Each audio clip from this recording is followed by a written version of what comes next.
Hello and welcome everybody. This is Jim Forsythe, Chair of Citizens for Sound Money. We're here today with Aurus, and this is not a paid promotion. This is just for educational purposes, not financial advice. So I wanted to welcome John Boyd and Guido Van Stein of Aurus. Welcome, guys. Thank you. Thanks for having us. We'll kick off with a question we ask everybody, and you guys can answer in whatever order you want. Why is sound money important? Guido, you want to jump in there? Why is sound money important? Well, for multiple reasons. Most importantly for me, I think it is having the control over the asset yourself and not being at the mercy of central banks. I think that's one of the most important things in having sound money in place. Also, to democratize wealth as well. So not only having the powerful control with central banks and the lending institutions, but having the means of control with yourself. I think that's the most important thing. Yeah, I agree. And I think for me, what is sound money? Actually, it's something that, holds its value over a long period of time. And, money ultimately is the mechanism for which we, can store value and send value and use that value to obtain services and goods to improve our lives. And so why is sound money important? Well, to improve our lives, right? To give ourselves the best quality of life, that our hard work and our effort, can give us, because ultimately the effort you put in, generates value. And if that value is fleeting or massively inflationary, like the current monetary system, you can see that the converse or the opposite, being sound money, would lead to a much more, sustainable and how would you say, fruitful economy for everyone involved. Great answers. Yeah, it's interesting, the control aspect. And you guys are involved in blockchain, and I think that's the ability to control your own assets is, I think, a big motivator with blockchain as well. Can you tell us a little bit about your backgrounds and how you came to be doing what you're doing? Yeah, of course. Well, I've worked in the financial industry and mining and precious metals industry for my entire professional career. Lived for 8 years in London, where I got to be acquainted with the industry and the industry experts, which still are part of our network, and also, for instance, of our board of directors, where we have the former CEO of Spider Gold Trust and the World Gold Council, for instance, and president of Asahi Refining. I was first in contact with blockchain technology when I was building a pilot project for a Dutch bank and pension fund in structured finance. This was back in 2016. And there we got acquainted with my old love, precious metals, namely gold, and started building something for the traditional market. So not building a product that say, hey, we have a gold token, we have a silver token, use us. No, building a standard that can be used by industry participants from the traditional market. And that is what we have built, an infrastructure. We are an infrastructure project that enables traditional participants to merge in this Web3 environment. And for that, we use blockchain technology on Ethereum and Polygon blockchains.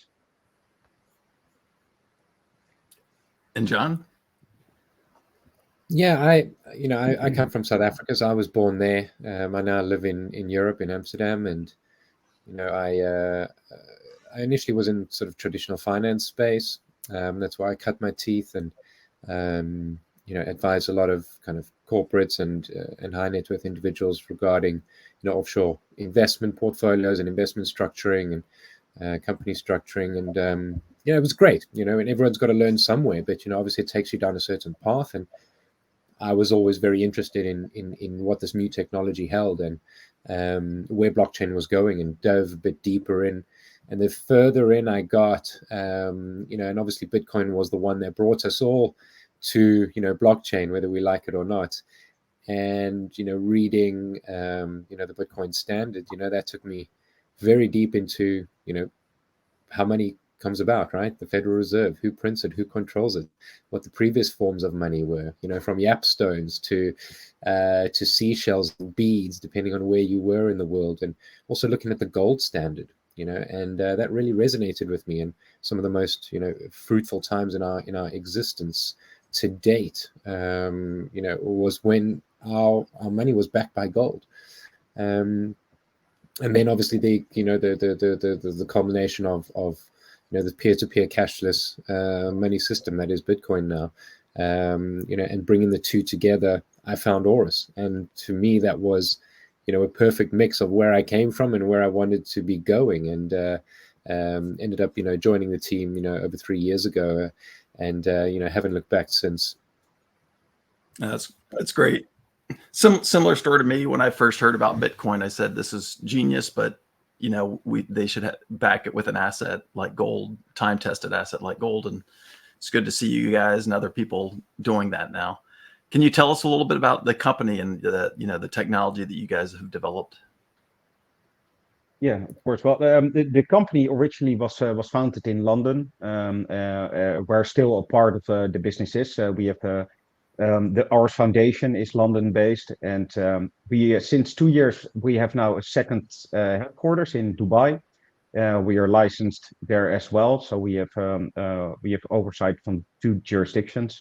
That's from the corporate side. So we have the foundation overlooking the ecosystem, the business to business partners. That compliance is done in the matter that adheres to the highest standards. And on a technology standpoint, like I told you already, we built ours on Ethereum and later added Polygon. We're chain agnostic, and we talk, definitely John is part of that kind of narratives, talks to a lot of other blockchain level 1s and level 2 operators. The tech is quite comprehensive. I think if you look at the smart contract and the complexity behind it, it's one of the more complex projects out there. And that's because it's an open-end infrastructure for the traditional markets, where it also plugs into this Web3 space in our 3 business verticals being decentralized finance, NFTs, and gaming. It's where we target on the B2B side is morely the younger demographics that lost interest in gold as an asset. What we have seen also from research from, for instance, the Gold Council, is that in areas in the world, people prefer the iPhone in gold coloring than a gold coin or a gold bar. So how do we make a product now that's interesting again for this younger generation? So we identified like very multi-billion-dollar opportunities there in targeting different kind of demographics than what a normal gold broker or a gold ETF or other digital gold products are doing at the moment. And that's where we're focusing on now. And with partnerships we have in place, we have a pretty big deal flow signed for 2024 and 2025 as well. And with partnerships in place, it's a partner community, Aurus. I think we're hitting the right spot now in the last couple of months, growing in some very interesting markets. So you're saying you guys are an infrastructure company. So my understanding is, you're not vaulting gold yourself. Instead, you're digitizing gold or silver and platinum too. That's I think you guys may be the only company doing platinum in terms of creating a token backed by platinum, at least the only relatively big one. Correct. We were the first actually with silver and later with platinum. The gold token was launched at the same moment PEX Gold launched, I think in 2018. So that's the moment we launched as well. And it's actually, we don't have to stop at these kind of precious metals assets, because like I said, the technology that underpins our company is open to any other commodity or real world asset that we want to use. So for instance, if we want to integrate lithium or copper, we had some meetings before with the London metals market to look at tin and copper kind of tokenization. This is all possible because, like I said, it's a programmable infrastructure that we built for real world assets. Okay. John, I'd were like you going to say something? Yeah, I did. And Guido, he summarized a lot of that there. In terms of the technology. What stands out for me, and often it may be the harder route to market, because you're not just doing it all yourself as a centralized entity like a lot of our competitors. But what stands out for me in terms of the technology is that we can collaborate with anyone out there. So what I love is the fact that it gives us it's very difficult for us to be outdated, because we're a phone call or a meeting or a conversation away from the cutting bleeding edge of the newest technology, just because of the fact that our system is open, just because of the fact that we look to collaborate with third parties. So I find that as a real a USP in our system, and keeping us relevant. For example, you can back a token with gold. You've got yourself a gold token, right? There's nothing too mind blowing about that. Once you've dove into blockchain and you understand a little bit about tokenization, right? For a newbie, they've got to go through a little bit of a learning curve, but once you get into it, that's not the most crazy thing to do. But we've gone and looked, and as Guido said, approaching a younger target market, right? Who are these trillions going to be passed down to over in this big kind of wealth migration? And what do they use? They're using their mobile phones, right, to access assets. They're trading online. They're gaming. They're very used to technology. They're not used to working out what a premium of a gold bar should be from a broker, in London. Oh, and then I must go compare that with 3 others, and who do I trust? They want to buy it through an app, right? They want to do it, with crypto or with a card. Or so we built an app which allows you to do that, right? Which gives anyone who partners with us from a distribution point of view the ability and a tool to distribute these products to these users, but also then captivate the attention of a much younger crowd, right? And a crowd that is arguably going to be a hell of a lot more affluent in the next 10, 15, 20 years as well. You mentioned a phrase. I want you to explain a little more. Wealth migration, the wealth migration that's coming, I think you said. Can you explain what you mean by that? I hate to use the word, but you've had what is it called? The let's call it the baby boomers, right? So let's add baby in the front, not to be derogatory. The baby boomer generation, right? Loads of assets, huge uptick in economic activity, right? Post-World Wars, accumulated a lot of assets, a lot of economic growth, are now moving into that stage of I'm missing the word, but passing on these assets to to the younger generations. So that migration of wealth is going down to kind of the millennials and potentially younger, maybe a little bit older than that as well. But it is moving down, right? So that's what I refer to as the wealth migration. Okay. Yeah. I think too that we'll see a wealth migration in terms of paper assets into real assets. The people that are holding paper assets, might not do as well as the people holding real assets like gold and silver. So I didn't know that's what you meant, but so demographic shift. But I think we also are going to see a shift of paper assets towards real world assets in terms of value. Can you give some examples of perhaps some partners or customers using your technology and what they do with it? Yeah, as Guido mentioned earlier, I'll jump in there quickly, Guido. You can add. We've got a lot of distribution partners, so that could be a precious metal broker or a gold broker who's normally selling gold or silver or equivalent kind of coins and bars. They can now utilize Aurus. They can custody with a custodian like a Brinks or a Malco Meet or other vault, whom we do KYC on. They would then create a tokenized gold product, and they can distribute that to their client base. One such is SEMSA JP, which is a 100-year-old refinery in Spain, part of the Jaime Mola Group.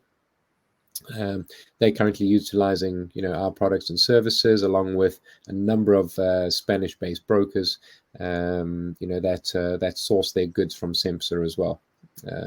That's just one of the examples on the on kind of the traditional market side, right, with precious metal brokers and dealers. Okay. Yeah, of course, vaulting partners as well have been an integral part of the Aurus partnerships since day one. You have to see it as tripartite kind of agreements where the Aurus Foundation in London oversees the partners acting in the way they should be acting. So it's always a safeguarded system. For instance, SEMSA vaulting at Brinks. Brinks also has a contract with us that we monitor all the movements in the vault if it happens from a safety perspective. On the traditional side, that we also have to, of course, market makers on our books because it's we don't have our own exchange on our website. We work with third parties there as well. This can be a DeFi kind of platforms, but also centralized platforms in the form of exchanges. Market makers acting on that. That's more the traditional market because a lot of traditional financial parties have entered also the realms of Web3 in providing their financial services there. So providing liquidity, market efficiency, etc. On the more Web3 side, we have a lot of partnerships as well. My partner Mark and Jonathan are actually mostly in charge of these, but they are from DeFi lending platforms, so where you can take tokenized gold and lend against it to get dollars out, for instance, interesting in a country like Turkey. We have NFT projects where we partner with a lot of Emirati businesses for a launch that is going to happen actually in 2 months' time, which is going to be announced shortly.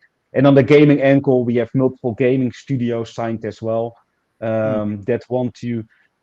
This is actually a pretty cool aspect of what we have been building in the past years, is partnering with a lot of traditional gaming studios, but also Web3 gaming studios, in making an asset that is used in games for a very long time, since Mario on the Nintendo with the little gold coins. We're going to make that asset real in these games. So people are not playing anymore for a fake gold coin flipping out of a question mark. No, it's going to be a real asset that can be earned, can be played to earn. It can be used in games to purchase other assets like a gold sword, and it can even be burned down into the main asset, the underlying value, tokenized gold, and then used with your Visa card, for instance, to spend it in a shop.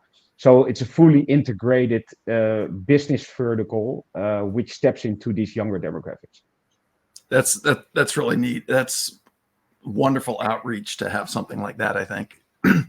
Yeah, because all these gamers, it's always you're getting gold, but to actually get physical gold based on it, that's really neat. It's an $18 billion a year industry, so it's quite interesting to look at. It's funny you say that, because I met somebody who's developing a VR theme park, and he's looking for a currency, and he wants it to be actual gold. So I've seen that target market firsthand. That's neat. Yeah, Jim, I think to add to that, and Guido speaks about it very well, is we really look at our business and say, I mentioned it earlier, we're not doing it from a centralized point of view, right? We want to provide the tools, right? At the end of the day, gold really is money. It's just a sound form of money. Now, in a tokenized form, you can give it more velocity. What I mean by velocity, you give it the ability to infiltrate other, business models and venues that before were not possible. And if you can just if someone new who's watching this, or someone new to kind of like, what is blockchain, I want to know more, can just wrap their head around that, right? Gold has had value for thousands of years. Why? Because we give it value. Why? Because it actually has it's quite a good conductor, right? As well, in engineering and what have you. So, and people like to show it off in jewelry. So it's got a annual demand that is not going away anytime soon, and this has been around for thousands of years. But it sits in a vault, right? It just sits there. It doesn't do much. Only the top 1 to 5% of holders have enough of it at the right venue with their bank to actually make it earn more on itself, right? To actually earn an interest on itself. Now you tokenize it, you can achieve that, right? You can actually earn an interest on it in decentralized finance. We won't go too deep into that, but lending and borrowing, or being a liquidity provider in a on a trading venue, you can now earn a yield on it, right? Or if you think about gaming, there is traditional gaming. That ship will start to turn. You'll see it. They'll start moving. You're seeing it now with a couple of these brands dipping their toe into the water. But you've got Web3 gaming as well. They're already integrated into blockchain. So to integrate a gold token with the underlying value of gold into these games is not a far, it's not a far cry. You can see that happening, and you can also see it exciting people, because at the end of the day, you're combining two things that are very important to people, right? Entertainment and value, entertainment and finance, which excites us a lot. We haven't really even spoken about what you can do with digital collectibles. A lot of them these days are based on, and they won't go away. I don't see kind of, the crypto punks, or kind of your initial collections, which are just a JPEG, right? It's a 10,000 collection JPEG, all unique with different kind of traits and what have you. There's nothing behind it other than a picture and a community that says that picture has value. And as long as that community says it has value, like anything, right? Like most things, like gold as well. If people all turned around tomorrow and said, we don't want to wear this as jewelry anymore, and the industry said, hey, we found a better conductor, maybe gold won't have the value it used to. But that's a very big stretch. But these digital collectibles, or NFTs as people have called them, I prefer to call it digital collectibles. If you start to now take something like gold or silver or platinum, and you can link that, because an NFT gives you the unique ability to unequivocally and irrevocably link value to that NFT, right? And that, all it is a piece of code or a contract. Now you can link gold to it. All of a sudden, you're giving it a real tangible value. Now, that can go across many spheres. That can be in-game gaming assets. That can just be a cool picture I want to show off on my Twitter profile. That could be a loyalty program, right? For a huge brand like Nike or whoever, right? Any big brand who wants to engage directly with their consumers, with their consumer base, with their clients, their users. You can start to do that, and you can start to drive, as again, entertainment plus value together in some of the unique things we're trying to do, with that value of gold, not just a kind of a boring long, buy and hold it long, which you can too. But we're trying to innovate in other areas as well. That's an interesting. Daniel, our executive director, the way we met was he wanted to create an NFT, a gold and silver NFT. And his plan was to have it where you have to learn about sound money to get the NFT, to be able to get the NFT. So some gamification of that and learning about sound money. And he came to us as an educational partner for that NFT. But that stuff like that's really neat. I want to, you mentioned it's all about velocity. It's actually interesting. I would say that's C4SM. That's our big thing and there's this debate right now, not really debate, but there's like the old school gold people that are like, I went and saved up a bunch of silver in token form, used a debit card, and I bought a grill, and I tweeted about it. And one very prominent person called me my gold. But, that's what we're all about, is getting gold moving, getting that velocity. Like let's see it into circulation. Let's see it getting used. And blockchain's a wonderful way to do that for sure. You look at people always, that's people's knock against gold as money, is like, oh, are you really going to carry around these coins, etc. Well, once you put it on blockchain, yeah, you are. Yeah, you can. And there's more opportunities, right? It doesn't mean you have to spend it, right? It doesn't mean you now have to load up a card and just go and spend it all, right? Because a pure kind of gold collector or gold investor would say, well, why would I spend it? I'm buying it for protection. I'm buying it to maintain value. Why would I go and, use it? You can. Now there's technology to do so. Watch the space in terms of what we're doing. But, it's not necessarily velocity, not necessarily spending, but it's also, using that value to create more value. And those opportunities are now more, easily attainable in decentralized finance and in these consumer apps. Just make sure that the yield is real yield. Yeah. So when you say the yield is real yield, what do you mean by that?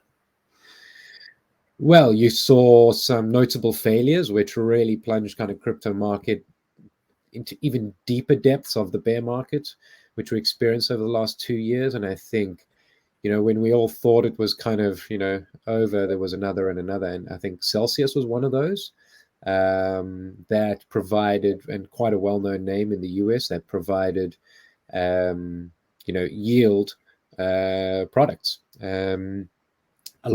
There was a lot of leverage, a lot of lending out, a lot of unsecured and leverage that they put in there, but also, which obviously all unraveled, right, with a lot of volatility in the market. So stay away from leverage in the next bull run for anybody new to the industry. Just do it simply, and you can make some yield. But I think if you've got a token like a Celsius token, and you're saying I'm paying you a 20% APR on your USDC deposit, that's great, right? But I'm printing that token out of thin air. It's only got a value if the Celsius community says it has a value, and by I mean real yield is the underlying asset you're depositing actually generating more yield for you, right? Is that underlying asset actually working for you, or are you just depositing it somewhere for someone else to then go and be using it? For example, for Celsius, they were then going and loaning that out in a not very responsible manner. So is the yield real? To simplify it, in our case, in the Aurus ecosystem, is a good example. If you're an Aurus X token holder, the yield you're earning on a monthly basis is not us printing more tokens to just pay you a fake APR or a fake APY, right? And not an inflationary type a yield, but it is actually from the movement of the gold, the silver, and the platinum tokens. So each time they move, there is a small fee that's charged, whether that is me sending it to you, Jim, or Guido depositing his gold in a lending and borrowing platform, or taking it out, for example. There's a small fee. Those fees collect, and they're distributed between the providers of the gold and the Aurus X token holders. So it's actually, a real yield, because those assets are moving, right? They're actually creating velocity, and they're actually generating, more value on top of the value they own themselves or they hold themselves. Yeah. So I guess I describe, leverage-based yield, and both may be real, but in this is very much, I'd say velocity-based yields based on transaction activity, and collecting a portion of the fees it's way safer than doing something with leverage. I mean, I would say it's completely safe. It's variable based on the velocity, but it's variable. Yeah. So that's the one thing. It's variable, but it's also sustainable, right? Yeah. And it's also interesting, I think, from a democratizing point of view in sharing these fees. And that's also why we decided not to go for a commercial company, but put the project in a foundation, the Aurus Foundation in London. Because if you're creating sound money, it needs to be democratized. So also there needs to be some kind of influence from your community. So at the end of this quarter, we're going to launch our new website and dashboard, where for the first time, the holders of our AX token will also be able to vote on proposals in helping steer the project in a certain direction, because we as a team at Aurus can think, hey, everything we do is super cool and great, but it's better probably to listen to the big community we already have and say, hey, come up with your own proposal, or we come up with a proposal, and they say, what? No, not this. This is the direction we think you should be going. So this is also very powerful in the direction of where tokenized gold, TXEU, and silver and platinum is going, and ours as well. So you said something in there that I wasn't aware of. You said you guys are a foundation versus a commercial company. Can you explain that? That's correct. The Aurus Foundation in London is running the business. Okay. And the reason why this was done is we wanted to empower. We want to empower the precious metals market, and by democratizing it. And if we have a centralized commercial control, it means we control it. And by putting it in the foundation and making RSX, our token, a leading mechanism of our ecosystem, you are democratizing the future of where tokenized gold and also this Aurus project is going.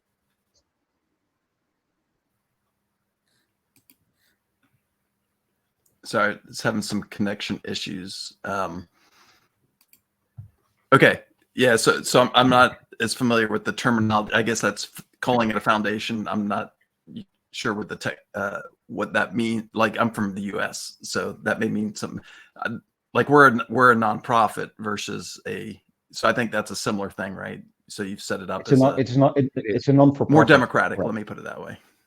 Exactly. So we don't you don't have shareholders. Great. The foundation doesn't have shareholders, and it runs it's the safeguard of the Aurus ecosystem. It's the advocate for the Aurus ecosystem. It manages a lot of oversight, but our intention is to give the holders of the RSX token the most governance in the ecosystem itself. So this is not something we do overnight. So that's also what the foundation runs. We do this gradually over time and giving more and more control to these RSX holders and making it a democratized system of tokenized gold as a form of real sound money with a democratic vote behind it. And so the Aurus tokens are the, what I'd say, investment tokens, like how your company started is you raise capital through Aurus tokens, but you're saying they have kind of voting rights in terms of the foundation? Not in the foundation. The foundation is not Aurus, of course. It's just the legal entity behind it. Right. AX tokens have voting power over the infrastructure. So, for instance, we're gonna do something. We say, hey, we're gonna do some super cool new product, NFTs with utility behind it. What do you think? Somebody comes up with a proposal, and people can then vote it up or down and go along with it. This is going to be incorporated in the end of this quarter when the new dashboard comes to life, and then you can log in if you have this token and you can vote on these proposals. You can stake the token, earn these rewards. So let's talk debit cards. You guys have a debit card? It's not a debit card. We currently have a Vault Signer card. This is again we partner with all these kind of things. The Vault Signer card is actually a pretty cool piece of hardware, and because when you order it, you only have the Aurus app, and you scan this card, and your account opens, and then you have an open account, and it's the security to sign transactions as well. So in normal kind of blockchain wallet setups, you have to use these seed phrases. It's a very complex process for some people. And in this case, you just have this card that can open your wallet instantly. We work now with our partner Tangem. It's a Swiss company that built this technology for us. And we are now integrating this also with on the Visa network, which will be interesting because it will be a non-custodial way of signing a transaction. And let me explain that a little bit. Normally, when you have a gold-backed debit card, for instance, powered by MasterCard or Visa, what happens is you pay with gold, it goes via to the dollar on a sluice, and then you can buy a product. So you lose a lot of margin during the process of purchasing. The technology that Tangem is now developing is actually peer-to-peer, so there's no more sluice in between. That when you pay for a coffee, you actually pay for that coffee, and there's no selling of gold into a pool of dollars into a Visa network, etc. So it's a non-custodial Visa card, and that's going to be integrated in the next version of our vault signer card as well. Interesting. Yeah, we have a lot of discussions about that because you know, in a lot of these different systems, everybody's trying to get debit cards, but you know, my view is that's kind of an antiquated approach. I mean, it helps bridge the gap, but peer-to-peer is the way to go because you know, blockchain can do it much cheaper than a debit card can. Yeah. So that's very interesting. Okay. Let's talk about jurisdictions where you're active and or plan to be active. Yeah, like I said, we started in London. That's also the jurisdiction where we have our main seat. We have since 2 years an office in Dubai as well, and we are licensed in that area. I myself travel a lot to the Middle East, where we have quite an extensive operation. John is doing mostly the European Western market and institutional markets. We are quite active in Spain. We have a big setup over there, and in Latin America as well. And for this year, outside of the Middle East, we're looking to expand also a little bit further in some other countries where we already laying the groundwork for. Great. And United States, not active in the United States yet. It's not. We haven't been active in the United States as of today. My initial focus when we started the company was UK because that's where I worked and lived for 8 years, and my understanding of the Western European markets and the UK markets was quite more extensive than the US. And we saw big opportunities then in the UAE regions, and also identified markets in Latin America that are doing quite well with our younger demographics focus. So it's not that we have no plans at all to ever go there. In the end, it's a DeFi setup that we operate. So US people can go to Uniswap and interact with the ecosystem as well. It's open-ended, like I said before. But we are not campaigning or something in the United States. Okay. Yeah, because we're very active in legislation in the United States. So that's why I asked that question. We're pushing for legislation in states that declare gold and silver as legal tender, have the state set up a depository, and then make the gold and silver transferable electronically. You know, if this passes in the states, then I imagine what they'll do is a request for proposals and have companies bid on that. So yeah, I was just curious. I mean, the U.S. is tough because it's, you know, it's the housing of the world reserve currency, which doesn't want competition. And so I think jurisdictionally, it's a very tough country, but we're trying to change that, but change it in the state level because the states have the authority and in fact, they only have the authority to declare gold and silver as legal tender, not anything else. So people are saying, you know, we want the state to adopt Bitcoin. Well, according to the Constitution, they can't, not as legal tender. I mean, they can open up markets at the state level to Bitcoin, but they can't make it legal tender. Anyway, so I think it's super interesting from a legislative perspective, and the only thing that's always important, like Bitcoin, it needs to be decentralized or democratized in order to make it work. If you want to make gold money, which is a great plan, but it needs to have an underlying tech stack that is not controlled by a single entity. It cannot be controlled by the Microsofts or Googles of this world. It needs to be outside of their control and outside of government control. And that's the most important part. I'm actually next month going to the Gambia in Africa to talk on the government level there as well about these kind of proposals. Yeah, it's interesting you say that because we wanted the legislation to be as open as possible. So we say you need to make the assets transferable electronically. We don't specify how.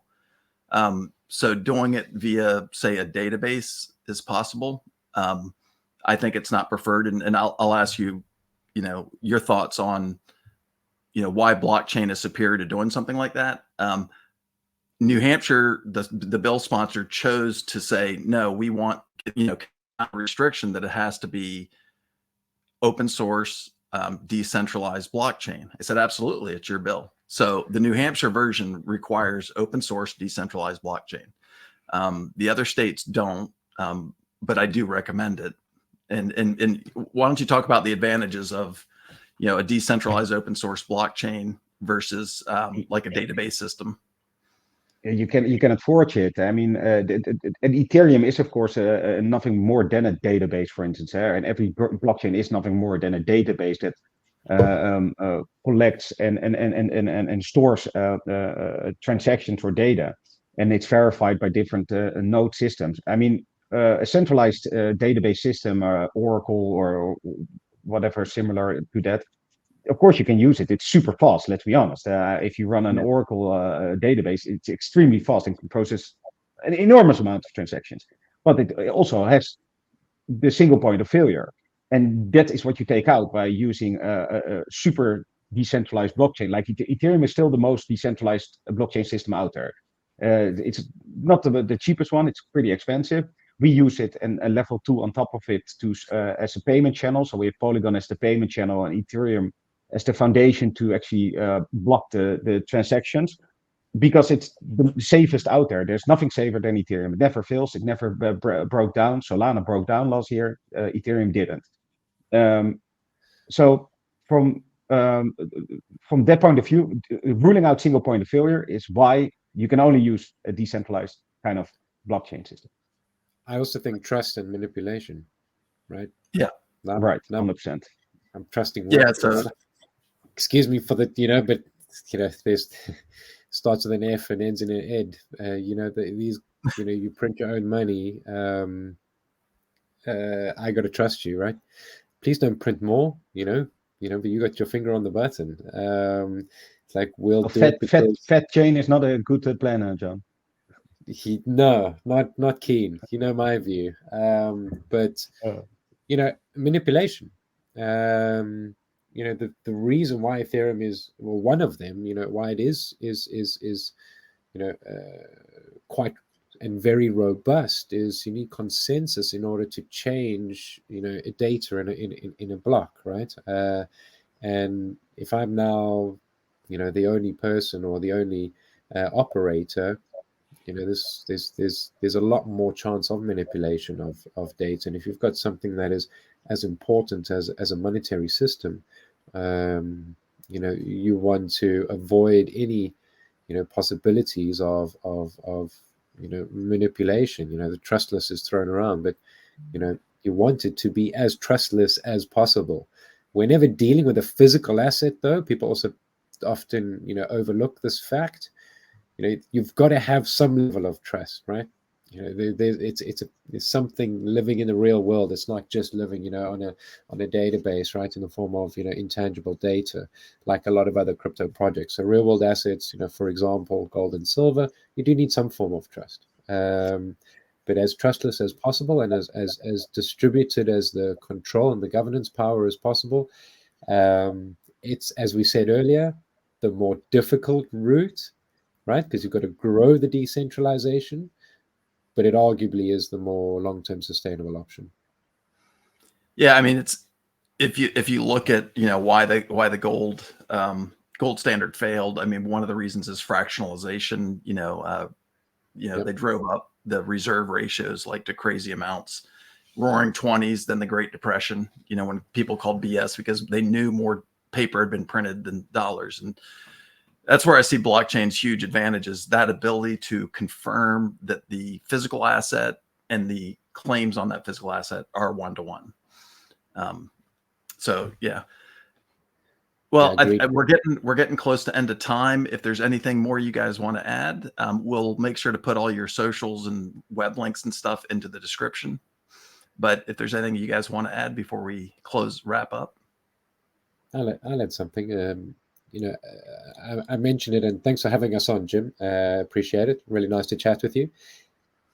We welcome anyone reaching out and saying, I saw what you guys are doing. Either I have some questions or I see some potential of partnering up or collaborating. Whether they're involved in brokerages, refineries, right? Anyone from the traditional space from an institutional point of view, it could be anyone. That's the beauty, right, of the value of, that gold carries, right? And as a tokenized project now, I think there's going to be more and more and more opportunities for other companies and partners, whether it's in decentralized finance, traditional finance, to leverage what we've done and to partner with us, right? That's the ethos of our ecosystem. So thank you. Yeah. So yes, thank you. Nothing more to add. Thank you, Jim. well, yeah, it's been great getting to know you guys. Really interesting what you're doing, and it's like I said, competition is a great thing, and it's good to see more companies figuring this stuff out and coming up with solutions for people. So definitely really appreciate it. And if you guys have new developments that you're making or announcements that you want to make, always feel free to invite yourself back on. Thanks so much, Jim. Appreciate it. Will do. All right, thanks.